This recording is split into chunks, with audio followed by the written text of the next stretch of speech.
This is a quick video of the DK600. I'm going to pronounce it Siel because it's from Italy, and its power supply.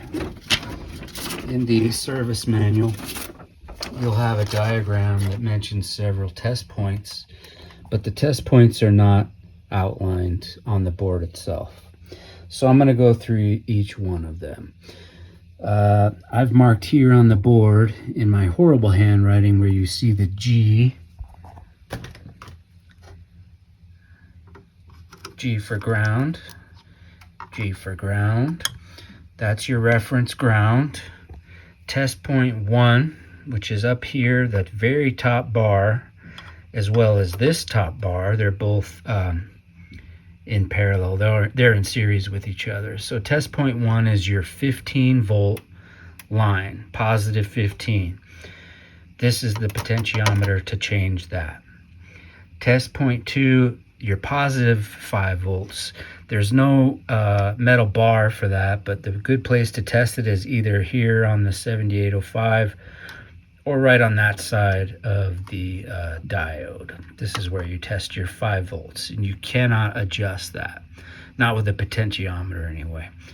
Test point 3, your negative 5 volts is this bar here, and this is the potentiometer to adjust that.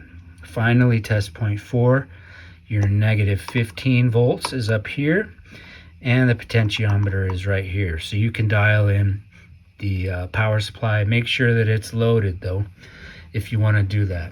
Quick note, these are 1.6 amp fuses, and this 12 ohm resistor is going to get really hot. It's always what's giving off radiant heat, and you'll feel that.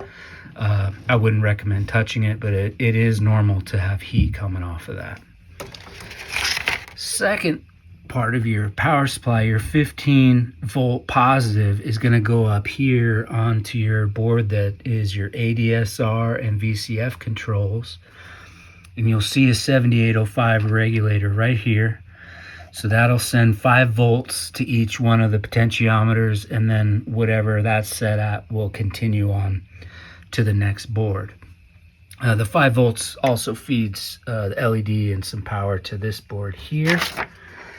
And finally, in regards to power,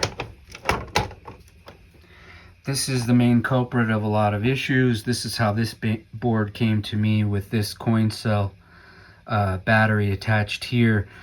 A lot of them leak if it's the original lithium-based battery, and that's where you'll have a lot of problems here in this area. If you do put in another battery, I'll read online, and I'll give you a link in the description, that you need to change R25, which is the second here. That's usually a resistor. You want to replace that with a 1N 4194, I believe, simple signal diode with the anode connected to the battery side, so that no power will go back to the battery. It stops that from potentially charging. Now, if you're going to remove that battery, all of your memory, which is here, is going to get lost. So what you're going to need to do is reload the system exclusive patterns through MIDI. I'll show you how to do that. Don't worry about your tape on and off, because you're not using the tape on and off. You'll turn on your unit and you'll switch the mode to external and press 95 and enter. Sorry, let's try that again. So when you're in internal 95, enter.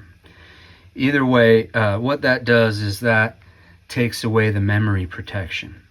You want to make sure that this is set to external MIDI when you're going to send your system exclusive patch.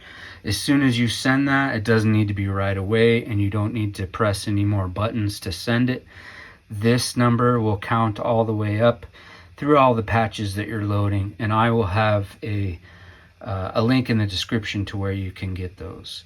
Hopefully that'll help some people who are dealing with this old synthesizer, and it'll help you get them going easier.